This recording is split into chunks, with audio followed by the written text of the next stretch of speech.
It's time to turn this junk room into a mid-century modern-inspired home office space. I bought this house in 2021 and I'm still trying to figure out how I want to use each room. Even though this room is my current office, the areas you can't see from my Zoom screen quickly started to fill up with stuff. Even my desk was becoming a problem. I mean, look how cramped it is. And while I love working from home, it's hard to get work done when your setup isn't working for you. Even my work buddy Wazzy agrees, and all he does is sleep on the job. I made a mock-up of the design in SketchUp before we started to help me visualize the space and the plan. First things first, we had to start with a blank slate, so we cleared things out and got to work replacing the outdated light with a ceiling fan. I feel like lighting is often something you would leave for the end of a project, but this house doesn't have AC, and doing this reno without at least a fan was going to be an issue.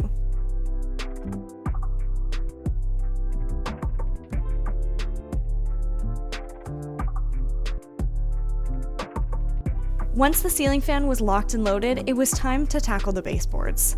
There really wasn't anything wrong with the existing baseboards, but I have a specific trim design in mind, and I needed something that would flow better with that.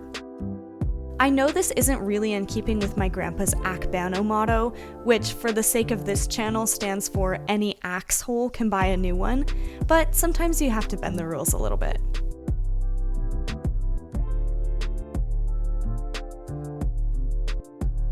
I love how the previous owners left a little message on the back of this baseboard. I'm not really sure what it means, but I'd like to think that there's a cool story behind it. We picked out this beautiful olive green paint for the space, and I think it looks so good. I'm going for a mid-century modern vibe throughout the entire house, and this color fits right into that color palette. The color is actually truly olive from Behr, but I got Benjamin Moore to color match it because my grandpa was a big believer in Benjamin Moore over any other paint. You're going to see me use a hammer and finishing nails throughout this build. Now I know a brad nailer would be a lot faster, but at this point I don't have all of the required pieces to get mine up and running, and I was really eager to get this project underway.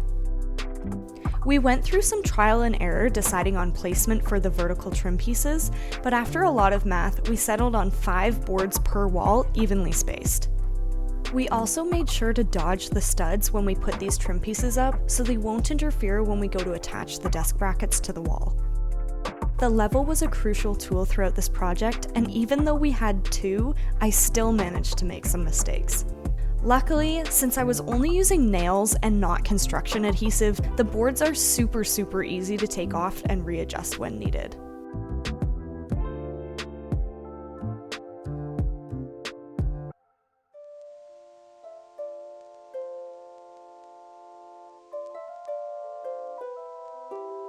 We followed that same process for the second wall, measuring out the spacing for our boards and then tacking them on with finishing nails.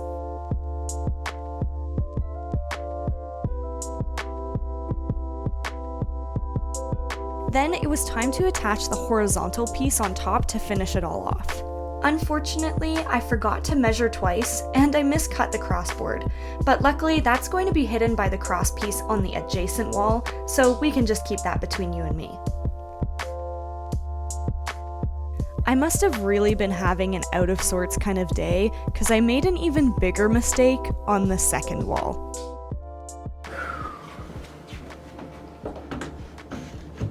Are you kidding me? What? Is it too short? I measured it to here. I didn't measure it to here. Oh no. Oh no. Oh no. Well, I don't want it to look like crap, so we should probably go get a new one. Oh no. Okay. It's not the end of the world. It's not the end of the world. Let's go get some lunch too. One lunch break later, and we were back with a perfect cut.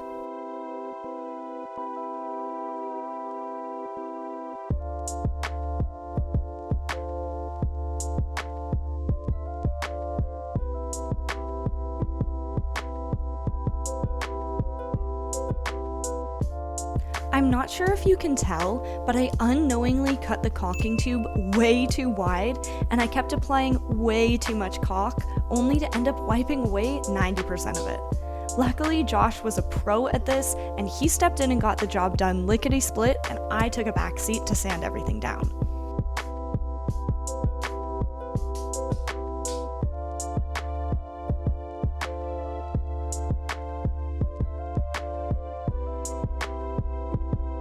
Then we taped everything off and prepped for the paint. I got this really handy paint can cover from my local paint shop that makes cleanup a lot easier and keeps you from wasting a bunch of paint down the side of the can. 10 out of 10 would recommend picking one up.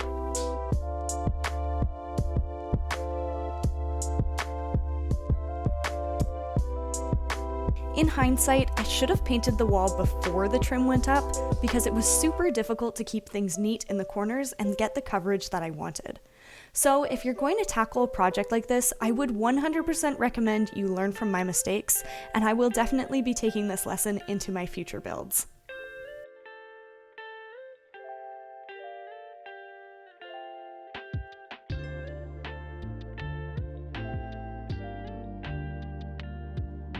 While I was painting, Josh had built a skinny Billy bookcase from IKEA, as well as one of these sets of Alex drawers to give us some much needed storage in this room. And of course, Foreman Waz had to give it a safety check before we signed off for the night. There was a slight mishap when we were building the bookcase, and the shelves accidentally got put in backwards, so they were showing a raw edge on the front. But we had wondered about using some maple veneer on the face of the shelves to tie it into the overall look we had planned for the desks, so we just ran with it. This Ironon Edge banding is so easy to use and really nicely covers raw edges. To quote Bob Ross, this was definitely a happy accident and not a mistake. It really elevated the overall look of the bookcase and gave it a custom feel. We got the bookcase back into place, and then I went back in and secured the whole thing to the wall with some brackets to keep it from tipping over.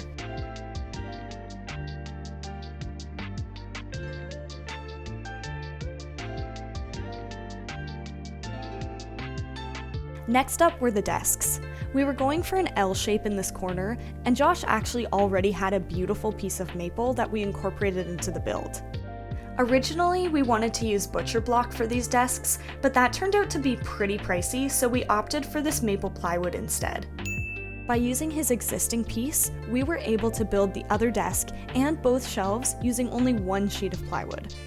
The cut I had to do for the second desk was right on the edge of what my table saw fence is capable of, so enjoy this sped up clip of me fiddling with the measurements.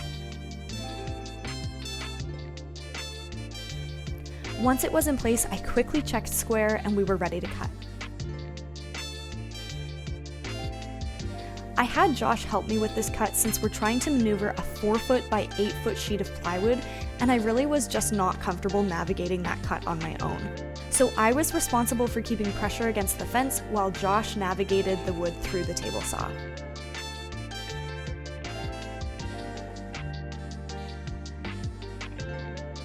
Then we switched roles and cut the remaining piece of ply in half to make our 11-inch shelves.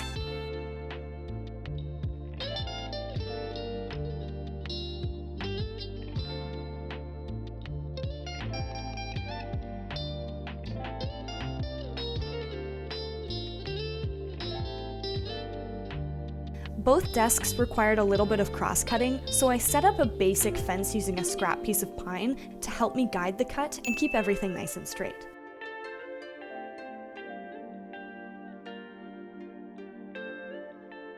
We then repeated the process for the other desk, just to take off the rounded edge so it would line up nicely in the corner where the desks meet. Unfortunately, we didn't realize the desks were slightly different thicknesses. One was 1 inch and one was 3/4 of an inch, and because of that the blade was set too shallow to cut through cleanly. So we just adjusted the blade depth and went back in to take about 1 inch off and clean everything up.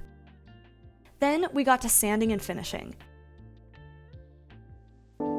I had a Minwax polyurethane product on hand from a previous project that we decided to try. So we slapped on a few coats and let it dry.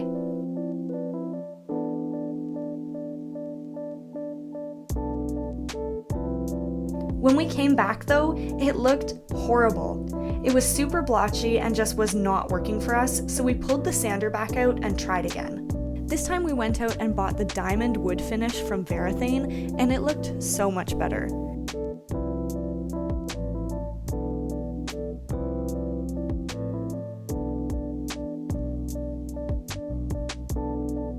We wanted all of the fixtures in this space to look cohesive, so we picked up a can of matte black spray paint and put a couple of coats on the desk brackets. We also decided to freshen up the floor vents the same way, and the difference is so incredible.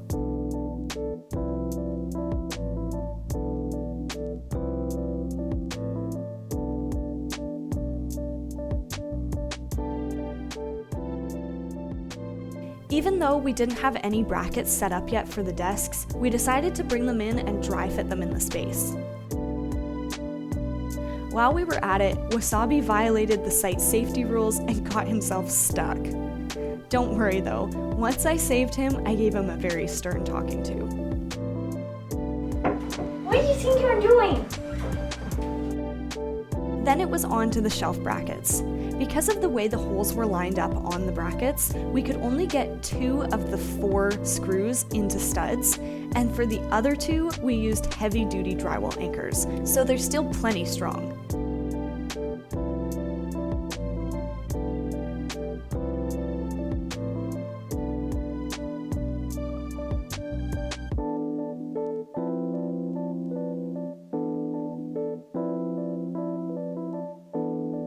With the shelf brackets up, we moved on to the desk brackets.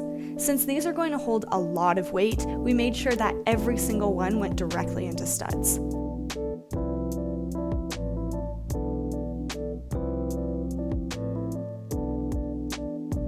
We also developed a bit of a process for making sure everything was as perfectly level as we could get it.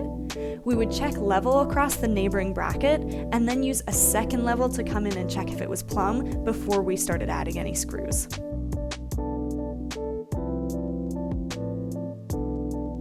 We brought in the shelf first and got it positioned before bringing in the desk. And when I tell you they both were a perfect fit, I mean they were a perfect fit.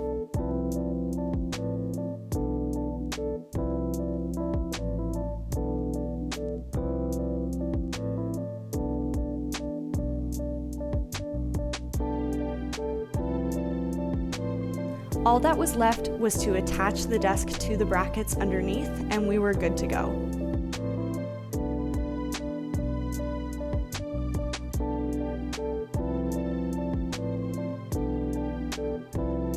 We ran into a bit of an issue with the level of the shelves, not because anything was out of line, but just because the left shelf had a decent bow to it, so we needed to figure out how to remedy that so they'd line up nicely.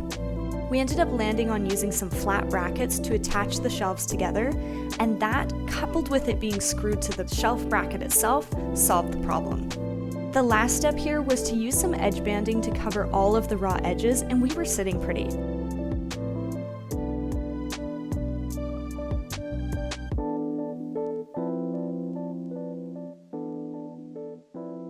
All it needed now was some computer gear and some personality.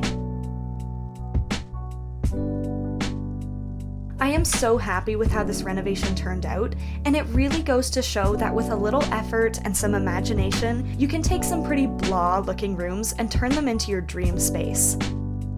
As the cherry on top, we even turned the old office corner into a little reading nook, complete with mementos of my grandpa, as well as my grandma who also recently passed away. So now I have a place not only to work, but to relax and continue to connect to and remember my grandparents. And of course, Wazzy isn't complaining either.